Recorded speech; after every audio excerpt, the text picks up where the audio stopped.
안녕하세요. 정신분석의 뜰에서 운영하고 있는 함께 대상관계를 공부해보는 시간입니다. 우리가 지난 시간까지는 클라인 공부했고요. 오늘부터는 위니캇의 이론입니다. 울타리와 공간이라는 책을 가지고 우리가 함께 공부해보는 시간을 갖도록 하겠습니다. 자, 먼저 이제 위니캇만의 독특한 언어들이 있거든요. 학자들마다 똑같은 개념이라 할지라도 그것을 표현하는 자기만의 언어들이 있습니다. 우리가 그 개념을 잘 알고 있어야지 그분들의 사상을 우리가 좀 더 깊이 이해할 수 있다고 생각되기 때문에 첫 시간은 위니캇의 언어 개념, 그 기초적인 언어 개념부터 우리가 한번 살펴보도록 하겠습니다. 자, 첫 번째 자기와 자아입니다. 자아는 에고를 쓰고요. 자기는 셀프, 그 단어를 쓰거든요. 위니캇이 말하는 자아는요, 인격의 초기 상태입니다. 그리고 존재의 연속성을 경험하는 타고난 잠재 능력을 그렇게 표현하고 있습니다. 존재의 연속성이라는 것은 아기가 엄마 뱃속에 있다가 이 세상에서 태어나오면 똑같이 자기 존재의 연속성, 연결되는 느낌을 갖고 있어야 되겠죠. 근데 환경적인 충격 때문에 엄마 뱃속에서 있을 때 느낌하고 그 다음에 태어나왔을 때 느낌이 달라버리면 존재의 연속성이 깨어져 버리면 굉장히 위험하죠. 자, 이렇게 존재의 연속성을 경험할 수 있는 타고난 잠재 능력을 자아라고 얘기합니다. 어떤 핵 같은 그런 의미가 들어가 있거든요. 자, 유아는 존재의 연속성을 경험함으로써 어떤 단일한 상태, 나는 뭐뭐이다를 획득할 수가 있습니다. 여기서 위니캇 영어 나오는데 나는 뭐뭐이다, 나는 똑똑하다, 나는 예쁘다, 나는 멋진 아이다, 자기 자신의 정체감, 자기 자신에 대한 느낌, 이런 것들을 획득할 수가 있죠. 나는 이다라는 겁니다. 자, 셀프, 자기는요, 자의식의 출현과 함께 보고 듣고 느끼면서 자기 인식을 위하여 지능을 사용하기 시작할 때 자기라는 용어를 씁니다. 뭔가 감각기관, 지능들이 동원하면서 스스로 뭔가 구체적인 자기의 느낌, 생각들을, 자기의 감각들을 만들어 나가지요. 이때는 셀프를 씁니다. 자, 그러니까 자아는 뭔가 원핵입니다. 잠재 능력. 여기서부터 자기가 이렇게 발출되어서 나오지요. 자, 그 다음에 내적 실제라는 말로 또 씁니다. 내적 실제라는 개념은 자기라는 개념과 연결되어져 있습니다. 자, 실제는 유아의 환상에서 나옵니다. 내 안에 어떤 정신 능력이 있거든요. 내적 정신 세계가 있는데 이거는 유아가 감각을 사용해서 지금 엄마와 더불어 뭔가 함께 나누면서 엄마와 더불어서 이 관계를 나누는 가운데 아이 속에서 뭔가 환상이 만들어지죠. 여기 환상에 대한 건 우리 클라인이 잘 얘기를 해줬는데 엄마와 더불어 관계를 나누면서 좋은 엄마를 경험하고 나쁜 엄마를 경험하고 이런 여러 가지 경험 속에서 아이가 먼저 그 속에서 환상을 만들어 나가기 시작합니다. 이게 바로 내적 실제고 인간의 정신 능력이 처음 만들어내는 것들이죠. 정신생활이 처음 시작된다는 것, 그 얘기입니다. 자, 우리 인간 안에 아이들이 처음부터 이제 요것들을 서서히 내적 실제, 내적 정신 세계를 만들어 갑니다. 그런 다음에 이제 아이들이 서서히 발달하는데 의존 단계를 세 단계로 우리 위니캇이죠. 위니캇은 나누어 놨습니다.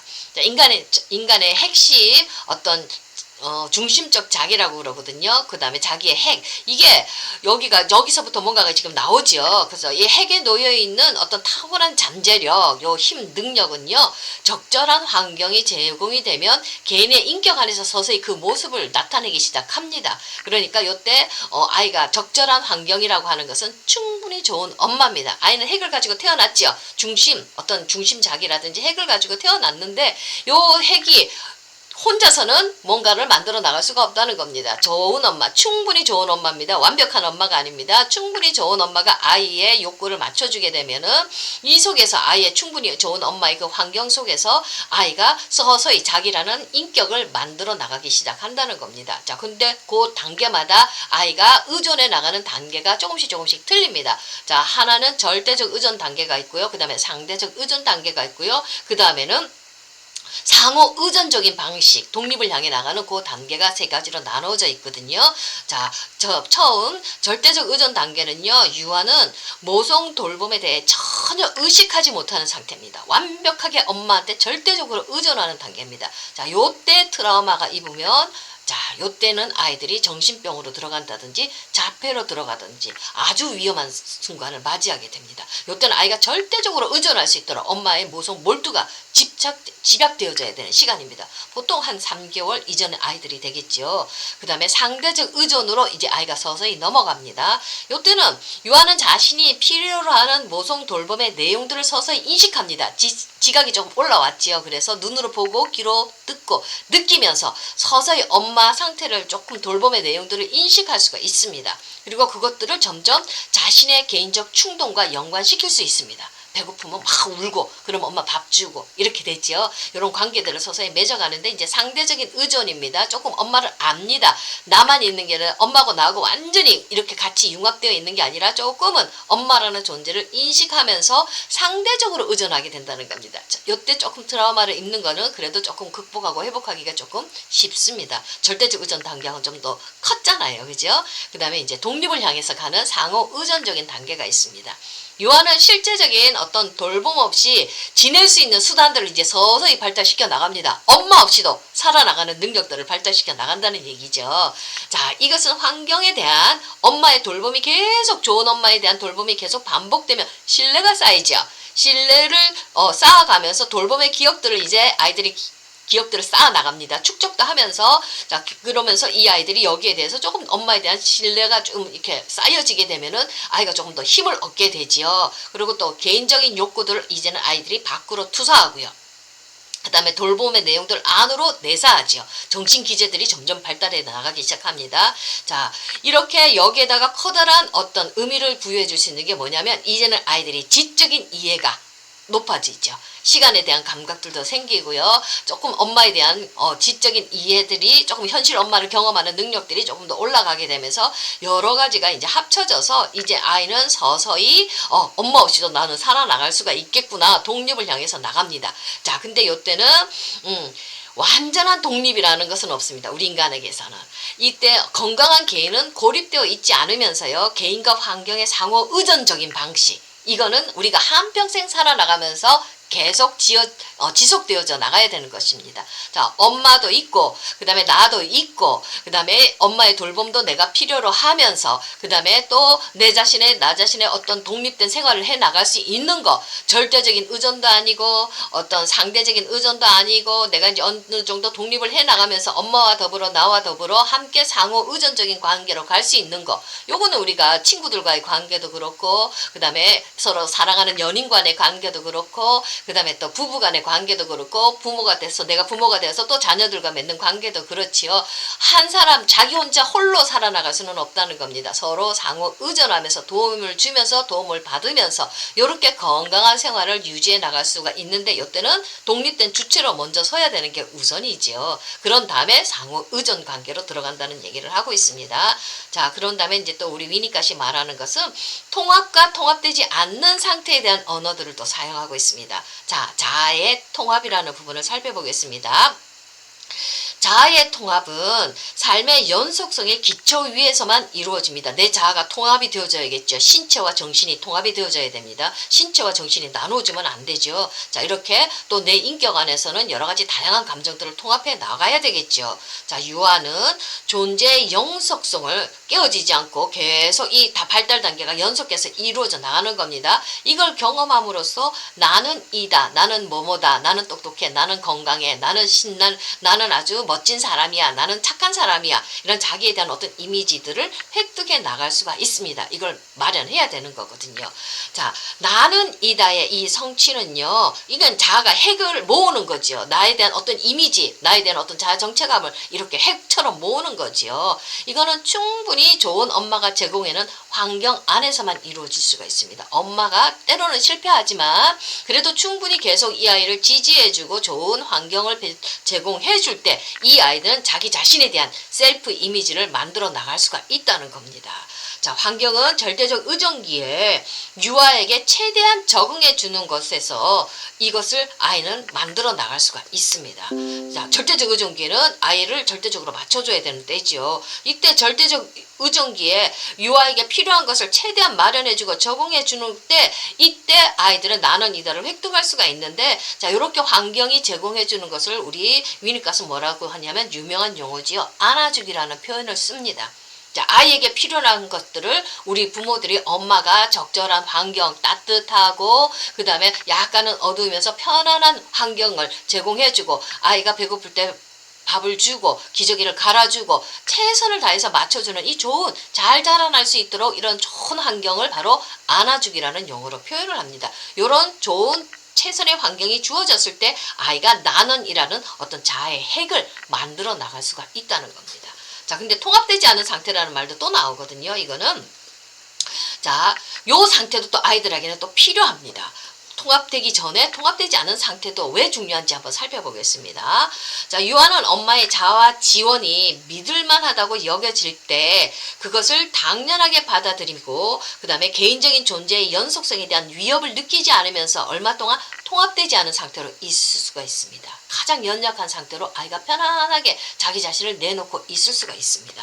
자, 통합되지 않은 상태, 내가 가장 수치스럽고 연약하고 아무것도 하지 않아도 되는 그 편안한 상태, 존재로 있을 수 있는 이 상태. 자, 요 상태 경험을 아이들이 충분히 해내지 못하고 그대로 성인이 되어서 컸을 때 성인에게는 자, 이건 참 성인이 너무 쉬지를 못해요. 이럴 때는 성인들이 어떤 휴식을 제대로 취하지를 못해요. 자꾸 뭔가를 하려고 분주하게 바쁘게 돌아가요.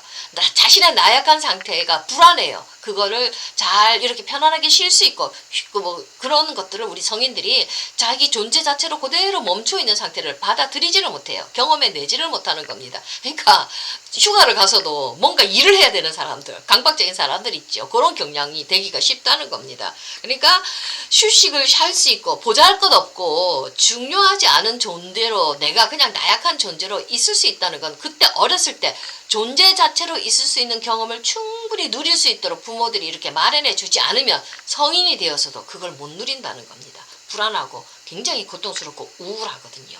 고독을 즐길 수 있는 이 능력의 전조인 겁니다. 이게 바로 자, 홀로 있을 수 있는 능력이라는 용어를 쓰거든요. 이게 바로 정서 발달에 있어서 아주 중요한 지표 중에 하나입니다. 홀로 있을 수 있는 능력은 누군가가 옆에 있어도 나 혼자 독립된 주체로 있을 수 있는 능력이에요. 통합되지 않는 상태로 있을 수 있는 능력이 있고 이거는 정서 발달에 아주 결정적으로 중요한 겁니다.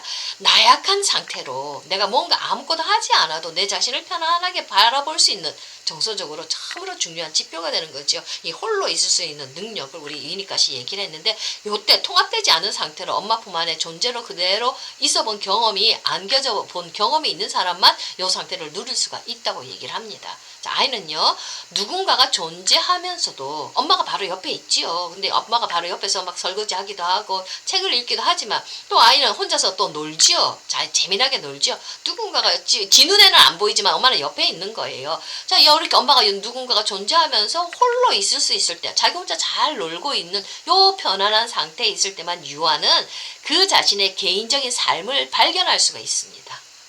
정말 중요한 개념이거든요. 아이가 외적인 침범에 방어적으로 반응하지 않으면서 잠시 존재할 수 있을 때는 원본능 경험을 위한 준비가 이루어지는 단계입니다.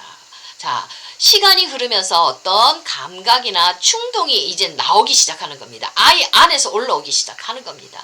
이러한 환경에서 감각이나 충동이 생생하게 느껴지고 진정한 개인적 경험이 이렇게 만들어지는 거예요. 환경에 의해서 주도된 경험이 아니고 유아에 의해서 주도된 경험이라는 겁니다. 자, 내가 혼자 가만히 있는 거예요. 근데 그러면서 여기 내 핵 안에서 원본능 경험을 할 수 있는 나의 것을 만들어 나갈 수 있는 준비가 서서히 이루어지고 충동이 서서히 올라오는 거예요. 그래서 내 충동을 따라서 내가 보고 느끼고 경험하면 그게 나의 것이 되는 겁니다. 내 경험이 되는 겁니다. 여기 이제 참자기로 발달해 나가는 거거든요.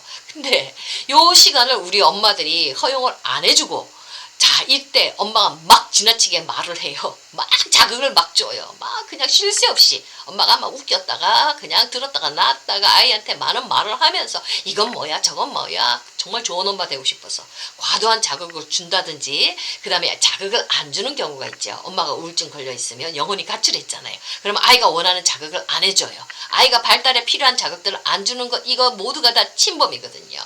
자, 그렇게 되면 아이가 어떻게 돼요? 내 안의 것을 발달시켜 나가는 게 아니라 외부 상황, 환경의 눈치를 보게 됩니다. 엄마 눈치를 보는 거예요. 그래서 막 방어적으로 반응을 하는 겁니다, 아이가. 자, 이거는 아이의 존재의 연속성을 위협하고 아주 병리적인 거짓 삶을 만들어 나가지요. 아이 안에서 아이께 올라오는 게 아니라 엄마한테 맞추면서 엄마를 위한 사람으로 변해가는 거예요. 눈치 보는 아이가 된다는 얘기입니다. 이게 바로 거짓 자기를 만들어 나가는 삶으로 들어가는 거거든요. 자, 이렇게 통합되지 않는 상태에서 자발적으로 일어나는 어떤 욕구와 감각, 충동으로 인해 자신의 행동이나 존재가 유아에게는 자기 자신의 것으로, 내 것으로 느껴지면서 내 것을 만들어 나가죠. 자기를 만들어 나가는 겁니다. 근데 충분히 좋은 엄마가 적응해주는 행동에 의해서 그의 욕구가 충족되는 경우에 내가 이걸 했구나, 내가 이것을 창조했구나, 내가 배고파서 울었더니 엄마의 젖이 왔구나, 내가 엄마의 젖을 만들어냈구나 하는 이런 전능감을 아이가 느낀다는 겁니다. 발달 초기에 이 전능감을 느끼는 건 굉장히 중요합니다. 세상은 내가 원하는 대로 내가 필요로 하는 것을 담고 있구나 하는 믿음이 생기는 거예요. 그럼 그 세상이 어떤 겁니까? 좋은 세상이지 않습니까? 근데 이게 발달 초기에 아이가 전능감을 느끼는 이게 있어야지 그 다음 발달 단계 속에서 아이가 힘차게 다른 단계를 헤쳐나갈 수가 있거든요. 초기에는 이런 전능감이 굉장히 중요합니다. 자, 혼자서 있을 수 있는 존재로서 있을 수 있는 이것, 부모가 침범하지 않는 것, 자기 것을 만들어 나갈 수 있도록 기회를 주는 거, 요 움직임에 대해서 우리 엄마들이 민감하게 반응해야 될 걸로 생각이 되어집니다. 오늘은 여기까지 하겠습니다. 감사합니다.